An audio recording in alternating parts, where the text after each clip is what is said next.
Hello. So we're live from COP26 in Glasgow, Scotland, and I'm here with Anita Soina, youth activist, who I've just seen do a great speech, and I'd like to ask her a few questions about how she's found the COP so far and the outside activities that she's been involved in yesterday. So, Sonia, as this is your first COP, right? Yeah, it is my first COP. Yeah. And my first time outside Africa. First time outside Africa? Yeah, outside East Africa, actually. Oh, yeah, amazing. Yeah. So how have you found the whole experience so far? When I knew I was coming to COP, I thought I was flying all the way here to at least be part of these discussions. I didn't know that if you do not have a party badge, you get locked out of important discussions.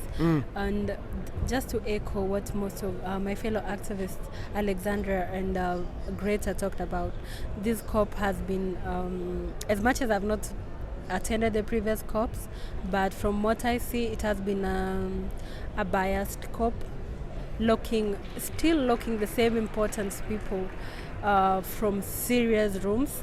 Now that we have to get to rooms where we are discussing the usual things, and I feel like in some cases activists are seen as threats. Instead of people they don't see us as supporters who are trying to support. We are in this fight together, but it seems like activists are on their own, trying to demand real change, while we have other people who look at us as a threat, trying to just be there for I'd say, just public relations or something. So it's been back and forth of many people trying to say it has not been inclusive. Maybe just to also touch on the point of it has not been inclusive is that I've been able to engage with more activists, different activists from Uganda, Kenya and other countries, especially from the Global South. And I was able to learn that few of them got badges in their country, and almost all of them got funding outside in the Western countries. So we are coming here as Africans, having our leaders supporting our statements of we need people from MAPA countries to be included and the Global South to be included, but we are not helping ourselves. You know, you need to help yourself before you get help. So we need to see government supporting young activists.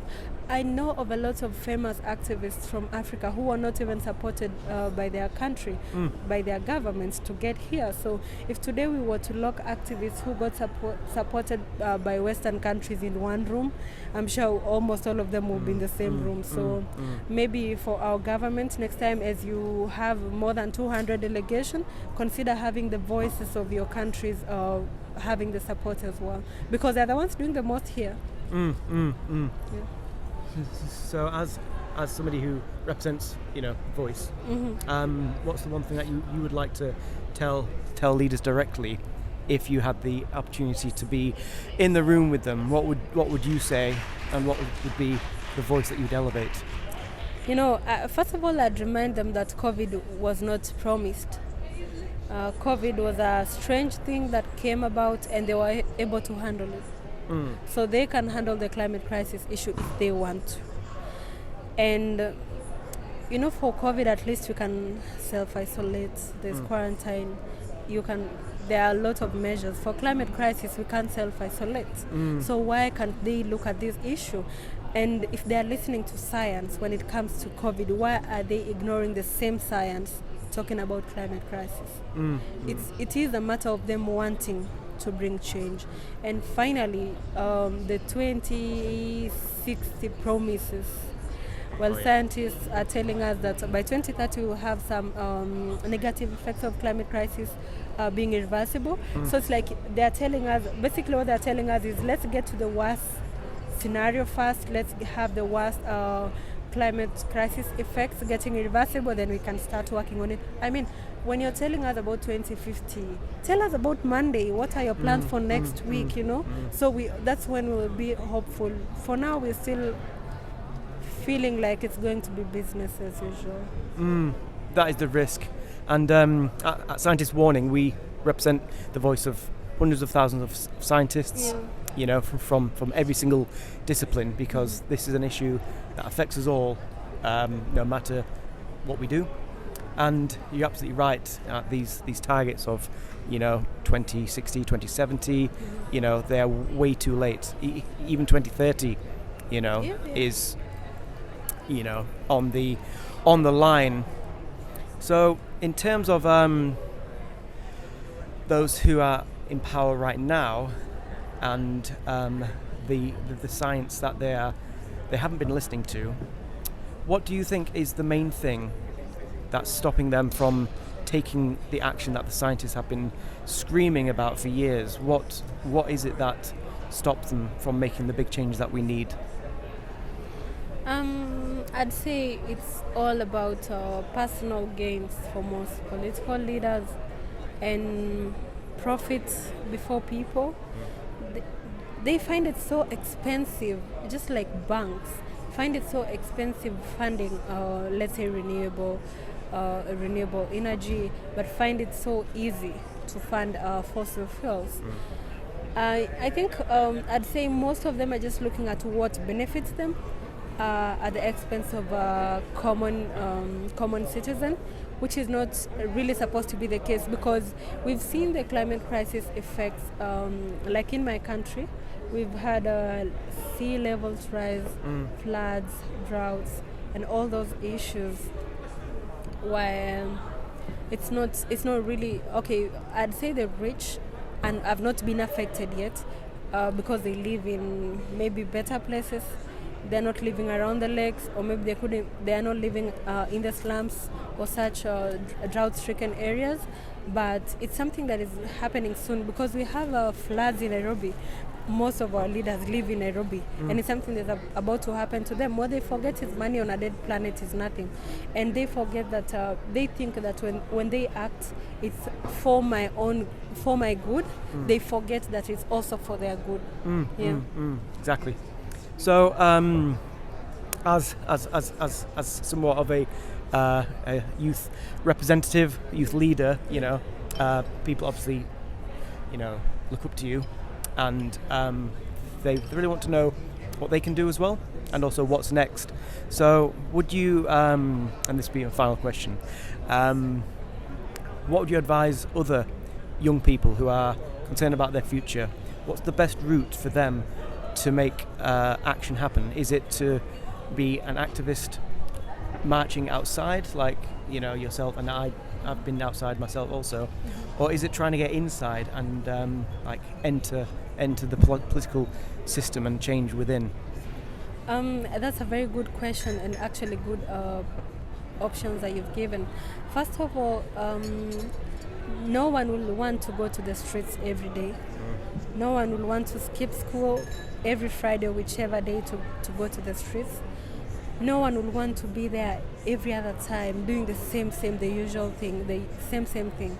It is the inactions that is that's forcing us to go out there. They could be looking at it as noise or something, maybe because we are not in a better policy influencing position.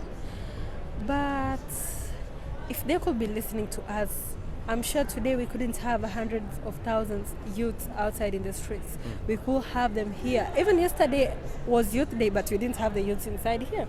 If they could be listening to young people, and actually old people, because we were marching with old people. We're not only young people marching, we also had old people marching. And if they could be listening to the voices of the citizens, then we could be here in the rooms discussing how we tried a certain way and it failed, and this is another alternative, or this is the plan that we have, and even we could be here congratulating our governments for the march they're trying to do, or the little they're trying to do to change all these things. And on the point of if we need to get to those positions, yes, it's my dream one day that I'll run for a political seat in Kenya. It's hard for a girl in my community. It's very, very hard. But we sometimes you're discriminated because of party politics.